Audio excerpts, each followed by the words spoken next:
இலங்கையில பெருந்தொகையான போதைப் பொருள் கைப்பற்றப்படுது. போதைப் பொருளை தயாரிக்கிறதுக்குன்னு சொல்லி கொண்டு வரப்பட்ட ரசாயன பொருட்கள் கைப்பற்றப்படுது. பெருந்தொகையான ஆயுதங்கள் கண்டுபிடிக்கப்படுது. பாதாள நடவடிக்கைகளோட சம்பந்தப்பட்டவர்கள், அதுக்கு பின்னால் இருக்கிற நபர்கள்னு சொல்லி பல நபர்கள் கைது செய்யப்படுறாங்க. கிளைமோர் குண்டு தாக்குதல் கூட, அதுவும் சிறைச்சாலை பஸ் இலக்கு வச்சு கிளைமோர் குண்டு தாக்குதல் நடத்தப்பட இருந்ததுன்ற தகவலும் இப்ப விசாரணைகளில் உறுதி செய்யப்பட்டிருக்கு.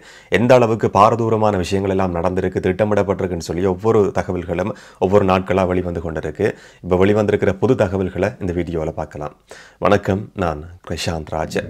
ஹரக்கட்டா சொல்லப்படுற நதுன் சிந்தக் இப்போ தங்காலையில் இருக்கிற சிறைச்சாலையில் தடுத்து வைக்கப்பட்டிருக்கிற ஒரு நபர், போதைப்பொருள் கடத்தல் மன்னன் சொல்லி ஊடகங்களையும் அடையாளப்படுத்தப்படுற ஒரு நபர். பத்மே குழுவுக்கும் ஹரக்கட்டாவுக்கும் இடையில் இருக்கிற நீண்ட காலமான முரண்பாடு சம்பந்தமான பல தகவல்கள் கடந்த காலங்களிலையும் வெளிவந்திருந்தது. ஊடகங்களையும் அதிகம் பேசப்பட்டிருந்தது. நீதிமன்ற வழக்கு விசாரணைகளையும் விசாரணை நடத்துகிற அதிகாரிகள் அறிக்கைகளை சமர்ப்பிக்கிற சந்தர்ப்பத்திலையும் பத்மே குழுவுக்கும் ஹரக்கட்டாவுக்கும் இடையில் இருக்கிற முரண்பாடு சம்பந்தமான பல தகவல்களை இதுக்கு முதல்லையும் ஒரு ஆவணமாக கூட சமர்ப்பிச்சிருக்கிறாங்க. ஹரக்கட்டா சம்பந்தமாக கடைசியாக மேல் நீதிமன்றத்தில் நடந்த வழக்கு விசாரணையில் அவர் வெளியில் வரக்கூடாது, வெளியில் வந்து அவருடைய உயிருக்கு ஆபத்து இருக்கின்ற மாதிரியான ஒரு தகவல் சமர்ப்பிக்கப்பட்டது.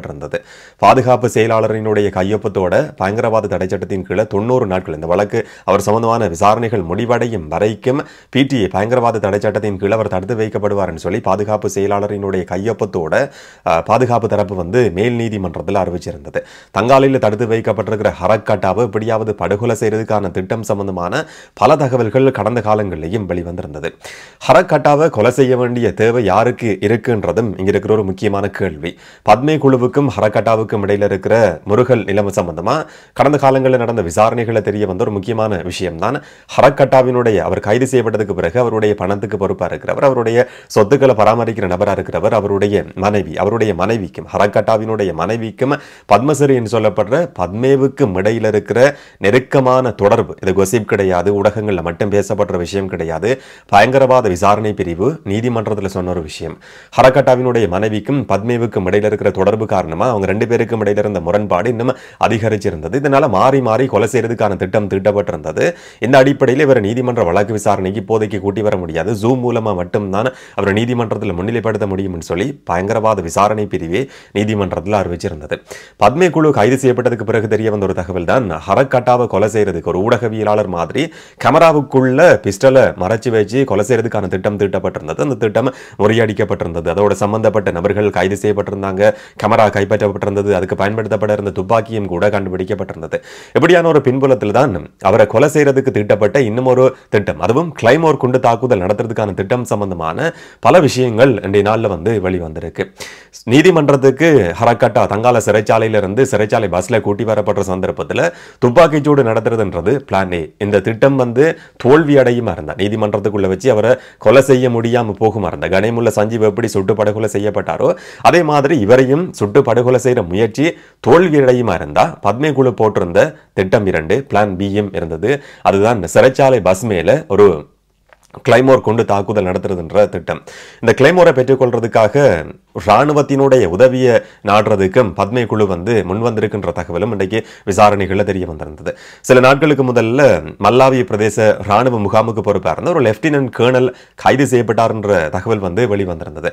அவர்கிட்ட தொடர்ச்சியான விசாரணைகள் நடத்தப்பட்டு வருது, கடுமையான விசாரணைகள் நடத்தப்படுதுன்றதை அவர் சொல்லியிருக்கிற வாக்கு மூலமே வெளிப்படுத்தி இருக்கு. மேல் மாகாண வடக்கு குற்றத்தடுப்பு பிரிவால் அவர் கைது செய்யப்பட்டிருந்தார். சிஐடின்னு பொறுப்பில் வைக்கப்பட்டு தொடர்ச்சியா குற்றப்புலனாய்வு திணைக்களத்தால் அந்த நபர் லெப்டினன்ட் கேர்னல்கிட்ட தீவிரமான விசாரணைகள் நடத்தப்பட்டு வருது. இந்த லெப்டினன்ட் கேர்னல் மல்லாவி ராணுவ முகாம்ல இருந்து 1000க்கும் அதிகமான T56 ரக துப்பாக்கிக்கு பயன்படுத்துறதா சொல்லப்படுற தோட்டாக்களை கொடுத்தாருன்னு சொல்லி ஆரம்பத்தில் குற்றம் சாட்டப்பட்டிருந்தது. அவர்கிட்ட நடத்தப்படுற தீவிரமான விசாரணைகளுக்கு பிறகு அவர் சொல்லியிருக்கிறார், தன்னிட்ட இருந்து LNG ஆயுதத்தையும் கிளைமோர் 2 கிளைமோர் குண்டுகளையும் பத்மே குழு கேட்டிருந்தது என்ற விஷயத்தை அவராகவே இப்போ வெளியில விட்டிருக்கிறார். இதுக்காக பேசப்பட்டிருக்கிற பண தொகை எவ்வளவுன்னு சொல்லி கேட்டா 1.5 கோடி ரூபாய்.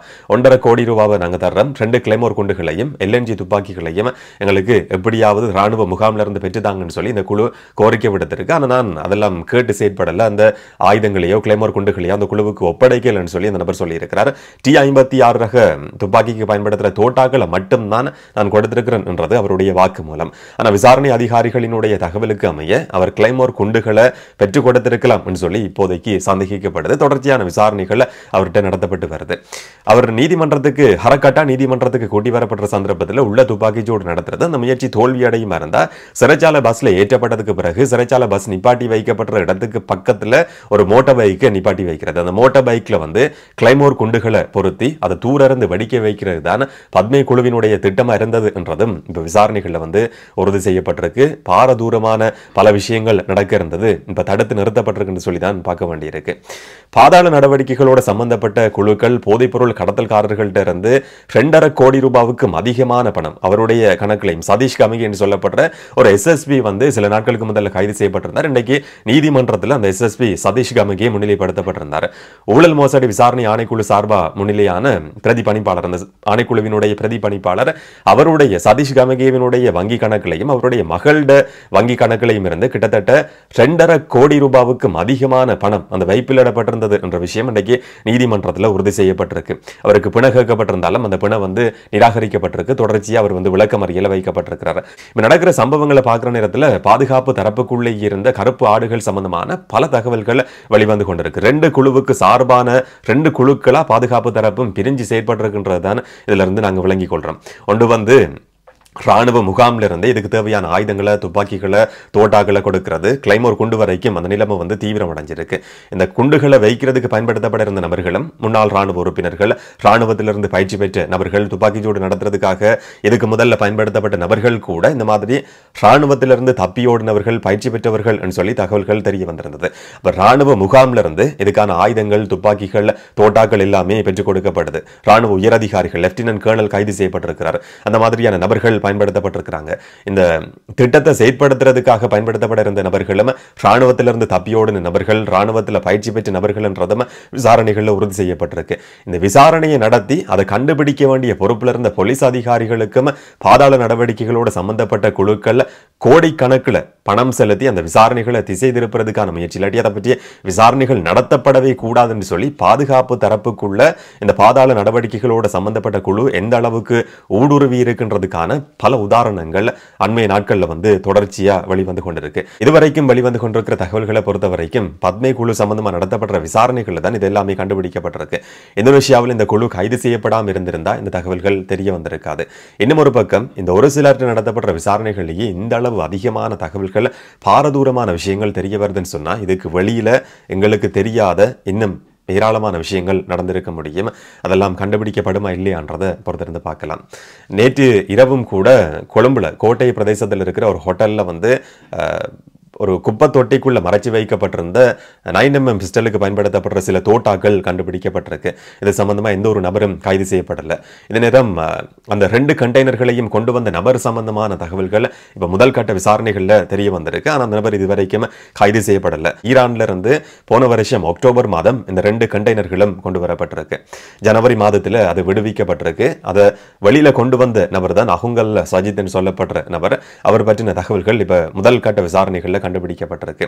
அவர்கிட்ட விசாரணைகள் நடத்தப்படுமா அவர் கைது செய்யப்படுவாரா இல்லையான்றதெல்லாம் இதுவரைக்கும் தெரியாது. இதே நேரம் மித்தனிய பிரதேசத்தில் கொள்கலன்கள் கண்டெய்னர்கள் மீட்கப்பட்ட சம்பவம் சம்பந்தமாக தேடப்பட்டு கொண்டிருக்கிற சம்பத் மன்னம்பேரி என்று சொல்லப்பட்ட நபர் இன்றைக்கு நீதிமன்றத்தில் முன்னிலையாவார்னு சொல்லி எதிர்பார்க்கப்பட்டிருந்தது. ஆனால் அவர் இன்றைக்கும் முன்னிலையாகல தொடர்ச்சியா தலைமறைவாகி இருக்கிறார். அவரை தேடி விசாரணைகள் நடந்து கொண்டிருக்கு. இந்த சம்பவம் பற்றி பாதாள நடவடிக்கைகள் போதைப்பொருள் கடத்தல் சம்பந்தமா ஒவ்வொரு நாளும் எதிர்பார்க்காத பல விஷயங்கள் வெளிவந்து கொண்டிருக்கு. என்ன நடக்கும்ன்றதை பொறுத்திருந்து பார்க்கலாம். இதை பற்றி நீங்க என்ன நினைக்கிறீங்கன்றதை கமெண்ட்ல சொல்லுங்க. இன்னும் ஒரு வீடியோல இன்னும் ஒரு தகவலோட சந்திக்கலாம். வணக்கம்.